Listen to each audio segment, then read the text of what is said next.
Hello everyone, welcome to my blog. তোমরা কেমন আছো সবাই? আমি তো আজকে একটু মটরশুঁটি কচুরি আর আলুর দম বানালাম। যাই হোক, খেতে ভালোই হয়েছিল, তো তোমাদের সাথে শেয়ার করলাম কি করে বানালাম।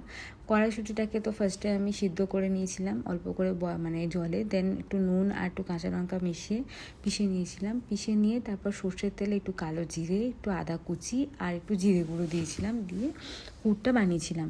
তো আদা কুচি দিয়েছিলাম, তো খুব সুন্দর স্মেল আসছিলো, ভাজা ভাজা করে দিয়েছিলাম, তো বেশ সুন্দর লাগছিলো পুরটা, মানে স্মেলটা। প্লাস তোমার একটু নুন দিয়ে আমি কিন্তু পিষেছিলাম। তো এই পুরটা হয়ে যাওয়ার পর আমি ওইদিকে আলুটাও প্রেশার কুকারে সিটি মারতে বসিয়ে দিয়েছিলাম। আলু তোমার আজকে আর কাটিনি, জাস্ট ভালো করে ওয়াশ করে একটু নুন দিয়ে প্রেশার কুকারে সিদ্ধ করতে বসিয়েছিলাম। তো পুরটা যতক্ষণ না খুন্তি আর তোমার কড়া থেকে উঠে না আসে ততক্ষণ নাড়তে থাকতে হবে পুরটা, এবং ততক্ষণে যখন দেখবে উঠে আসছে তখন পুরটা ইজ ডান। তো যাই হোক, এভাবে আমি পুরো বানিয়ে নিয়েছিলাম।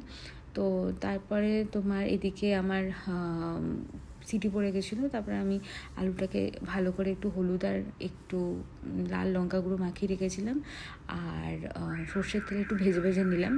ভেজে নিয়ে তারপর তোমার আজকে যেহেতু আমাদের নিরামিষ শনিবার, তো আমি আজকে তেজপাতা, গোটা গরম মশলা আর গোটা জিরে ফোড়নে দিয়ে তারপর একটু টমেটো, আদা আর লঙ্কা পেস্ট দিয়ে ছিলাম, এবং এটাকেই ভালো করে কষিয়েছিলাম হলুদ, পরিমাণ মতো নুন, জিরে গুঁড়ো আর কোরিয়ান্ডার পাউডার দিয়ে।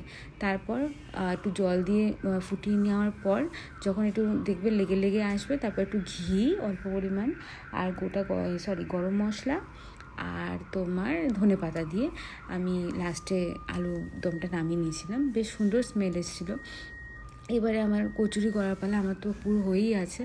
তো আমি আটা মেখে রেখেছি, আটাটাই আমি ইউজ করি, ময়দা খুব একটা আমরা খাই না, ময়দা থেকে না আমাদের খুব অম্বল হয়। তো আটারই কচুরি বানিয়েছিলাম। এটা খুব একটা খারাপ হয়ও না খেতে, হয়তো দেখতে সাদা সাদা হয় না, but we are fine with it. Then আটা মেখে আটাতে কচুরি তোমার পুরটা দিয়ে, আটা যেরকমভাবে আর কি কচুরি বানায় বেলে তো তারপরে I am not a pro at cooking, আমি যতটুকু পারি ততটুকুই তোমাদের সাথে শেয়ার করছি। তো এই কচুরিটা তোমার মানে বেলে নিয়ে তারপর একটু তেল গরম হয়ে যাওয়ার পর ওতে ছেড়ে দিলাম, এবং বেশ ফুলে উঠছিলো বেশ কচুরিটা, খেতেও সুন্দর হয়েছিল। এরপরে আমি মেয়েকে খাওয়াতে বসলাম, মেয়ে একদম খেতে চায় না আজকাল। যাই হোক, এরপরে আমিও খেতে বসে গেছিলাম, আমার তো দারুণ লেগেছিলো। তোমরা বলো কেমন লাগলো আমার এই রান্না। বাই।